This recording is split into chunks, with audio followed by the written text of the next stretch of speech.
दुनिया के 7 अजूबों में शामिल ताजमहल न सिर्फ शाहजहां और मुमताज की प्रेम की निशानी है, बल्कि एक ऐसी इमारत है जो हर साल 65 लाख से भी ज्यादा पर्यटकों को अपनी ओर खींचती है।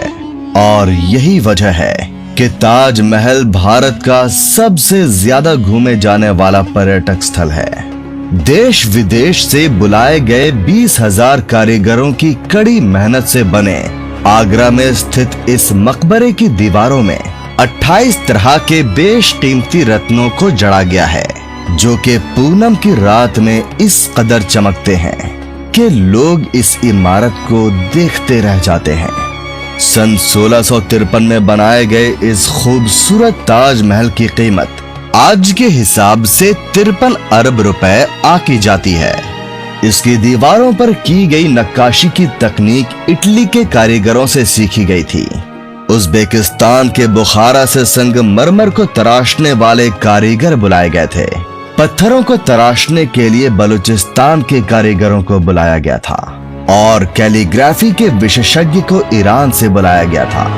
ताजमहल के साथ बहुत से रहस्य जुड़े हैं, जिनके बारे में जानकर आज भी लोग हैरान हो जाते हैं, जैसे कि इसके नीचे बने बंद कमरों का राज। नमस्कार दोस्तों, बहुत बहुत स्वागत है आपका मेरे चैनल में।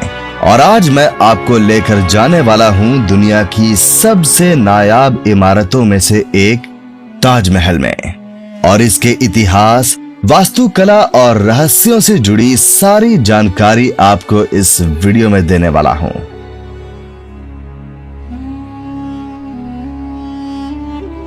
तो ताजमहल उत्तर प्रदेश के आगरा शहर में स्थित है और आगरा पहुंचने के बाद आप आसानी से बस, ऑटो रिक्शा, कैब या अपने निजी वाहन से यहां तक पहुंच सकते हैं। तो मैं अपने निजी वाहन से वेस्ट गेट पार्किंग की तरफ से ताजमहल के परिसर में पहुंचा और मैंने टिकट काउंटर तक लगभग 1 किलोमीटर का सफर पैदल चलकर पूरा किया। आप चाहें तो 20 रुपए प्रति व्यक्ति का टिकट लेकर इलेक्ट्रिक कार्ड से भी टिकट काउंटर तक पहुंच सकते हैं। मैं बताना चाहूंगा कि ताजमहल में प्रवेश करने का टिकट अगर काउंटर से लिया जाए तो 50 रुपए का है, और अगर ऑनलाइन बुक किया जाए तो 45 रुपए का है। और आपके पास कुछ सामान वगैरह है तो यहाँ फ्री लॉकर की सुविधा भी उपलब्ध है। तो आइए अंदर चलते हैं और इस बेमिसाल इमारत के बारे में विस्तार से जानते हैं। ये दरवाजा जिससे हम अंदर प्रवेश कर रहे हैं, इसको कहा जाता है वेस्ट गेट, यानी कि पश्चिमी दरवाजा। और यही वो गेट है जिससे शाहजहां ताजमहल के परिसर में प्रवेश किया करते थे। ये जो जगह आप देख रहे हैं, यहाँ शाहजहां के समय में मीना बाजार लगाया जाता था। और खास बात ये है कि इस बाजार की दुकानों को केवल महिलाएं ही चलाया करती थीं। 20-25 साल पहले तक भी यहाँ बाजार लगा करता था, लेकिन सरकार ने इसको स्थायी रूप से बंद कर दिया। उस जमाने में यहाँ आगरे का घाघरा चोली, चूड़ियां, संगमरमर और अलग अलग तरह के पत्थरों से बनाए गए सामान वगैरह मिला करते थे। इस जगह को ताजमहल का 4 गेट एरिया बोला जाता है, यानी कि यहाँ से ताजमहल के मुख्य परिसर के बाहर स्थित चारों दरवाजे और गार्डन देखे जा सकते हैं। पहला दरवाजा है वेस्ट गेट, जिससे हम अंदर आए हैं। दूसरा दरवाजा है यहाँ से दाईं ओर में बना साउथ गेट। इस गेट को शाहजहां के कारीगरों के लिए बनवाया गया था। तो ताजमहल को बनाने आए कारीगर और उनका परिवार इसी गेट से इस परिसर में प्रवेश किया करता था। आज भी इस गेट के पीछे की तरफ कॉलोनी बनी हुई है, जहां लोग कई पीढ़ियों से रहते आ रहे हैं। तीसरा दरवाजा है यहाँ से सीधी दिशा में बना ईस्ट गेट, जिसको वीआईपी गेट के नाम से भी जाना जाता है। शाहजहां के जो भी खास लोग हुआ करते थे, वो इसी ईस्ट गेट से अंदर प्रवेश किया करते थे। और खास बात ये है कि आज भी जब भी कोई वीआईपी ताजमहल घूमने आते हैं, तो वो इसी गेट से अपनी गाड़ी अंदर लेकर आते हैं। चौथा दरवाजा है मुख्य परिसर में प्रवेश करने के लिए बनाया गया बाईं ओर में स्थित ये रॉयल गेट। यानी कि शाही दरवाजा।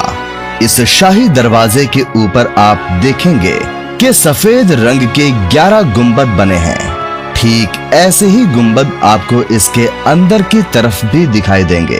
ताजमहल को बनने में कुल मिलाकर 22 साल लगे थे, इसीलिए यहाँ कुल मिलाकर ये 22 गुंबद बनाए गए थे। 2019 में किए गए एक सर्वे के अनुसार ताजमहल भारत में सबसे ज्यादा घूमे जाने वाली इमारत है, जिसको देखने के लिए हर साल देश विदेश से 65 लाख से भी ज्यादा लोग आते हैं। यही नहीं, बल्कि ताजमहल दुनिया की 8वीं सबसे ज्यादा घूमे जाने वाली इमारत है। ताजमहल की सबसे ज्यादा लोकप्रियता इसके निर्माण से जुड़ी प्रेम कहानी की वजह से है। शाहजहां ने अपनी बेगम मुमताज महल की याद में इस इमारत को बनवाया था। मुमताज का असली नाम अर्जुमंद बानो बेगम था और शाहजहां ने उन्हें मुमताज महल नाम दिया, जिसका मतलब होता है महल का सबसे अनमोल रत्न। महज 38 साल की उम्र में अपने 14वीं संतान को जन्म देते वक्त मुमताज की बुरहानपुर में मृत्यु हो गई। अपनी प्रिय बेगम की मृत्यु की खबर सुनते ही बादशाह ऐसे दुखी हुए जैसे उनकी जिंदगी ही तबाह हो गई, और कुछ समय बाद बादशाह ने उनकी याद में ताजमहल बनवाने का फरमान जारी किया। ताजमहल का नक्शा पर्सिया के जाने माने आर्किटेक्ट उस्ताद अहमद लाहौरी ने 37 लोगों की टीम के साथ मिलकर तैयार किया था। ये वास्तुकार दुनिया के अलग अलग कोनों से बुलाए गए थे। आपकी जानकारी के लिए मैं बता देता हूँ कि ताजमहल की तरह ही दिल्ली के लाल किले के आर्किटेक्ट भी उस्ताद अहमद लाहौरी ही थे। ताजमहल का डिजाइन दिल्ली में स्थित हुमायूं के मकबरे से प्रेरित नजर आता है। हुमायूं शाहजहां के परदादा थे और उनका मकबरा हिंदुस्तान में आगे बनने वाली कई मुगल इमारतों के लिए प्रेरणा बना। यहाँ चारों तरफ में जो आप लाल पत्थर से बने कमरे देख रहे हैं, ये कुल मिलाकर 210 कमरे हैं, जो कि खास तौर पर ताजमहल को बनाने आए कारीगरों के विश्राम गृह के रूप में बनाए गए थे। तो ये सारे कमरे उसी समय के हैं, और जब भी कारीगर काम करके थक जाते थे तो यहाँ खाना खाकर 2-4 घंटे आराम करते थे और फिर दोबारा काम पर लग जाते थे। तो शाही दरवाजे से ताजमहल 300 मीटर दूर है। ये जो आपको बीच में लाइन दिखाई दे रही है, अगर आप इस लाइन को फॉलो करते हुए ताजमहल की तरफ जाएंगे तो आपको ऐसा महसूस होगा कि ताजमहल दूर जा रहा है, जिसको नजरों का धोखा या ऑप्टिकल इल्यूजन भी कहा जाता है। ताजमहल की कीमत तय करने में समय के अंतराल से काफी फर्क आ गया है। फिर भी ऐसा अनुमान लगाया जाता है कि आज इसकी कीमत 53 अरब रुपयों की है। यहाँ आपको 2 तरफ में बनी ये लाल बिल्डिंग दिखाई देगी, जिनको ड्रम हाउस के नाम से जाना जाता है। तो शाहजहां जब भी ताजमहल के अंदर प्रवेश करते थे तो उनके स्वागत के लिए इन ड्रम हाउस में नगाड़े बजाए जाते थे। ऐसा कहा जाता है कि शाहजहां ने ताजमहल बनाने वाले मजदूरों के हाथ कटवा दिए थे, लेकिन इस बात का कोई प्रमाण मौजूद नहीं है। और बहुत से इतिहासकारों का मानना है कि शाहजहां ने मजदूरों और कारीगरों की जिंदगी भर की पगार देकर उनसे करारनामा लिखवाया था कि वो ऐसी कोई दूसरी इमारत नहीं बनाएंगे। ये जो सफेद संगमरमर से बना टैंक आप देख रहे हैं, इसको बादशाही टैंक के नाम से जाना जाता है। इसी जगह पर बैठकर शाहजहां ताजमहल को बनता हुआ देखा करते थे, और उनको कहीं भी कोई कमी लगती थी तो वो एक पत्थर हटवाकर दूसरा लगवाया करते थे। मैं बताना चाहूंगा कि ताजमहल को बनाने के लिए जिस सफेद संगमरमर का इस्तेमाल किया गया है, उसको राजस्थान के मकराना से लाया गया था, और यहाँ जितना भी रेड सैंडस्टोन यानी कि लाल बलुआ पत्थर लगा हुआ है, इसको फतेहपुर सीकरी से लाया गया था। जेड और क्रिस्टल चाइना से मंगवाया गया था। लेपिस लेज़ली अफगानिस्तान से आया था। डरकोइश तिब्बत से, जस्पर पंजाब से, सैफायर श्रीलंका से, और कार्नेलियन अरब से लाया गया था। कुल मिलाकर ऐसे ही 28 किस्म के बेशकीमती रत्नों को सफेद संगमरमर में जड़ा गया था। कहा जाता है कि इन सब चीजों को दूसरे मुल्कों से आगरा लाने के लिए 1000 से भी ज्यादा हाथी इस्तेमाल किए गए थे। ताजमहल के ऊपर आप जो भी काले रंग का लेख देख रहे हैं वो अरबिक भाषा में लिखा गया कुरान का पहला चैप्टर है। तो इसको लिखने के लिए किसी स्याही का इस्तेमाल नहीं किया गया है, बल्कि काले रंग के पत्थरों को काट काट कर इन मार्बल्स के अंदर बड़ी मेहनत से लगाया गया है।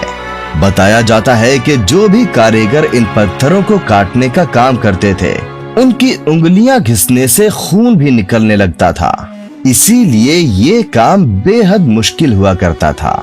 इस कैलीग्राफी को डिजाइन करने वाले शख्स का नाम अब्दुल हक था, जिसे ईरान से बुलवाया गया था और बताया जाता है कि शाहजहां ने उसकी चकाचौंध कर देने वाली कला को देखते हुए उसे उपाधि के तौर पर अमानत खान नाम दिया था।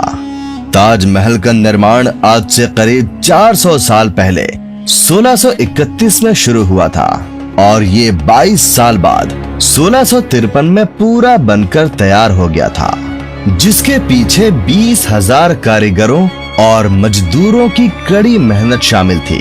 ताजमहल को बनाने के लिए हर चीज को हीरे की तरह परख कर चुना गया था। इसकी दीवारों पर जो नक्काशी है, इसकी तकनीक इटली के कारीगरों से सीखी गई थी। उज़्बेकिस्तान के बुखारा से संगमरमर को तराशने वाले कारीगर बुलाए गए थे और पत्थरों को तराशने के लिए बलूचिस्तान के कारीगरों को बुलवाया गया था। यहाँ जो लाल रंग के फूल बने हुए हैं, ये कोई पेंटिंग नहीं है, बल्कि इन फूलों को अलग अलग किस्म के बेशकीमती पत्थरों से बनाया गया है, जो कि चांदनी रात में यानी पूनम की रात में चमकते हैं। जब पूनम का चांद निकलता है तो ताजमहल पूरा सफेद नजर आता है और जब चांद की रोशनी इन लाल फूलों पर पड़ती है तो ये भी जगमगा उठते हैं, जिससे यहाँ का माहौल देखने लायक होता है। तो अगर आप भी पूनम की रात में ताजमहल को जगमगाते हुए देखना चाहते हैं तो आपको उसके लिए 1000 रुपए का टिकट लेना होगा। एक खास बात ये है कि इस टिकट को लेने के बाद आपको ताजमहल को देखने के लिए केवल 30 मिनट का समय मिलता है और आप शाही दरवाजे के पास खड़े होकर दूर से ही ताजमहल के दीदार कर सकते हैं। ताजमहल से जुड़ी एक खास बात ये भी है कि दूसरे विश्व युद्ध के दौरान सरकार ने मुख्य मकबरे के चारों ओर बांस का घेरा बनाकर सुरक्षा कवच तैयार कराया था, जिससे कि हवाई जहाजों को भ्रमित किया जा सके और ये खास घेरा जर्मन और जापानी हवाई हमलों से सुरक्षा प्रदान कर पाए।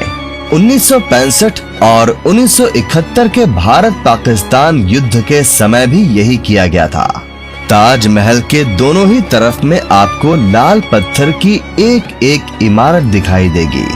बाईं ओर वाली इमारत मस्जिद है, जहां पर हर शुक्रवार के दिन हमारे मुस्लिम भाई नमाज अदा करने के लिए आते हैं और उस दिन ताजमहल को पर्यटकों के लिए बंद करके रखा जाता है, लेकिन मुसलमानों के लिए इसको 2 घंटे के लिए खोला जाता है।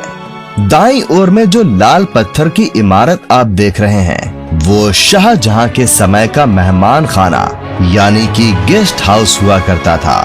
इस मेहमान खाने में शाहजहां के मेहमान 2-3 घंटों के लिए आराम करके चले जाते थे और यहाँ कोई भी मेहमान रात में नहीं रुकता था।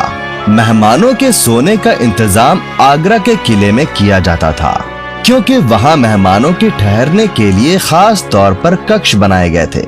यहाँ जो फव्वारे आप देख रहे हैं ये कुल मिलाकर 53 हैं और आज भी ये सही तरीके से काम करते हैं। इनमें से कोई भी फव्वारा नया नहीं है, बल्कि ये उसी जमाने के हैं जब ताजमहल बनवाया गया था। हालांकि बीच बीच में इनकी मरम्मत और साफ सफाई का काम जरूर करवाया जाता है। तो आप ये सोच रहे होंगे कि शाहजहां के समय में इन फव्वारों को बिना बिजली के भी कैसे चलाया जाता होगा। तो यमुना नदी के पीछे एक बड़ा सा पानी का टांका हुआ करता था और उस टांके में एक चरखा लगा हुआ था जिसको शाहजहां के सेवक चलाया करते थे और इस तरह से पानी उस टांके से इन फव्वारों तक आता था और ये फव्वारे चल पड़ते थे। लेकिन आज के समय में ये फव्वारे मोटर से चलाए जाते हैं। एक खास बात मैं आपको बताना चाहूंगा कि ताजमहल के परिसर में कुल मिलाकर 16 गार्डन हैं और जैसा कि मैंने बताया कि यहाँ 53 फव्वारे हैं, तो 16 और 53 अंकों को साथ में मिलाया जाए तो 1653 बनता है और ये 1653 वही साल है जब ताजमहल बनकर तैयार हुआ था। यहाँ जो ऊपर वाला बड़ा गुंबद आप देख रहे हैं, इसमें आपको थोड़ा पीलापन नजर आएगा और नीचे का हिस्सा सफेद दिखाई दे रहा है। तो इसका कारण है कि नीचे वाले हिस्से को मुल्तानी मिट्टी से साफ किया गया है और ऊपर वाले गुंबद की सफाई होनी बाकी है, इसीलिए इसमें थोड़ा पीलापन है।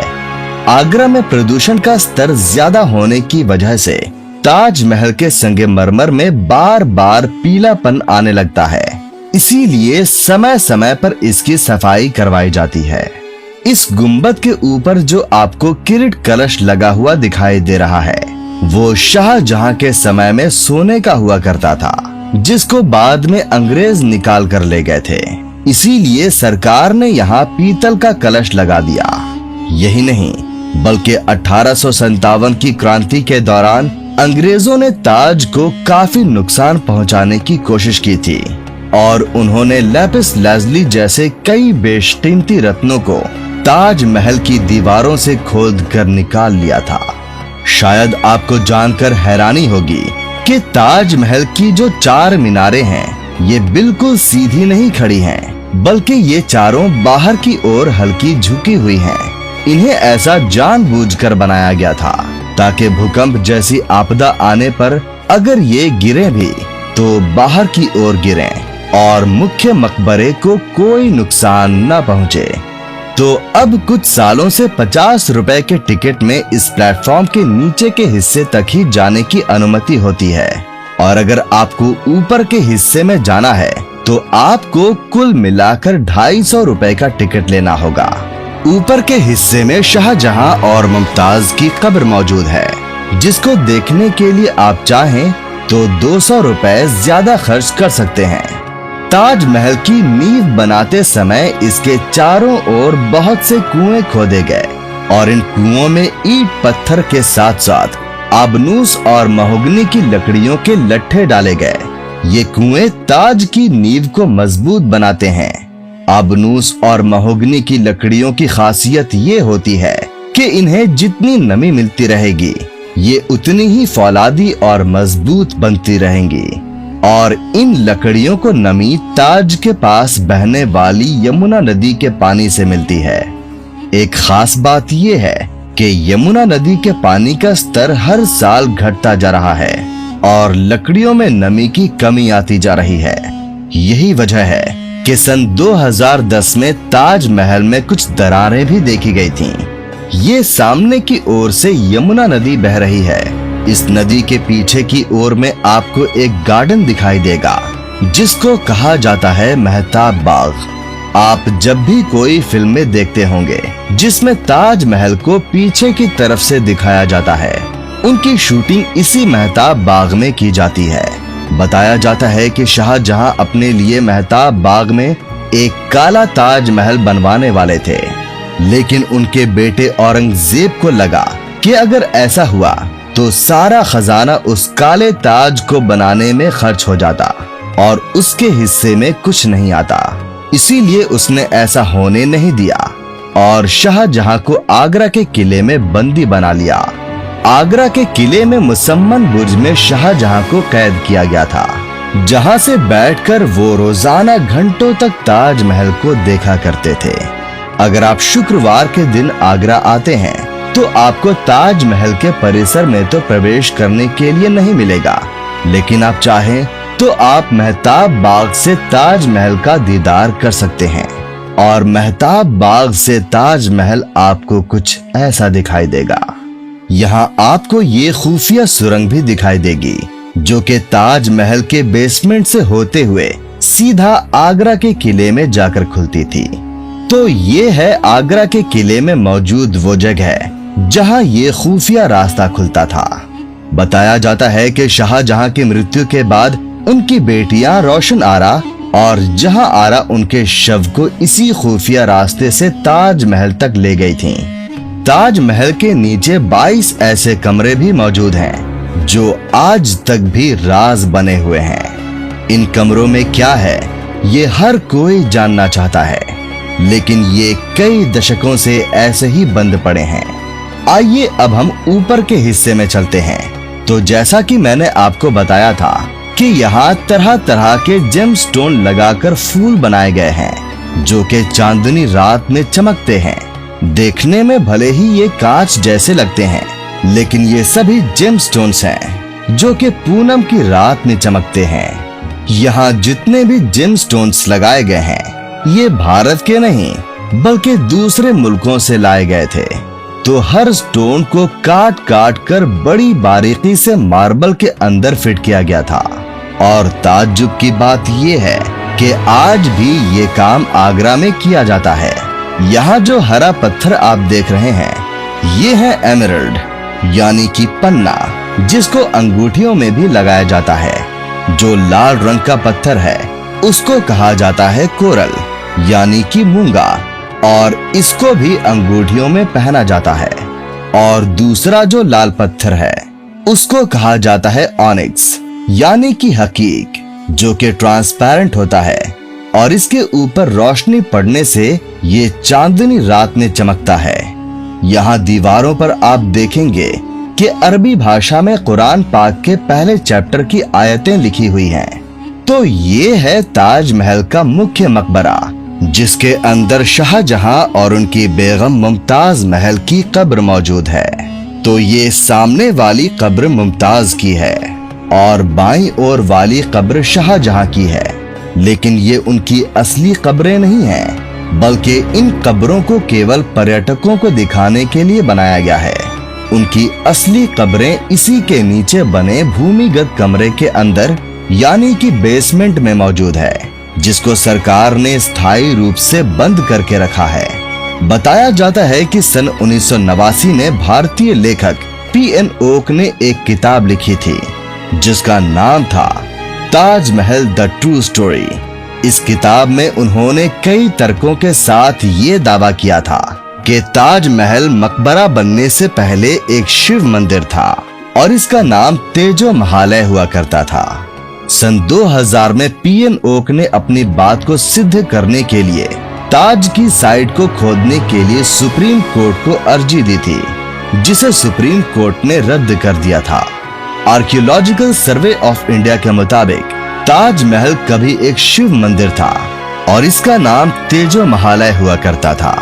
इस बात के कोई पुख्ता सबूत नहीं है, बल्कि शाहजहां ने ताज को बनवाया था, इसके प्रमाण ही इतिहास के पन्नों में मिलते हैं। तो ये था आगरा में स्थित ताजमहल से जुड़ा रोचक इतिहास और तथ्य। अगर आप चाहते हैं कि मैं किसी खास इमारत का वीडियो आपके लिए बनाऊं, तो उस जगह का नाम नीचे कमेंट करके जरूर बताइएगा। अगर आपको मेरा ये वीडियो पसंद आया हो तो लाइक और शेयर जरूर कीजिएगा, और अगर आप मेरे चैनल पर नए हैं तो इसको सब्सक्राइब करना मत भूलिएगा। आपका बहुत बहुत धन्यवाद। आपका दिन शुभ रहे।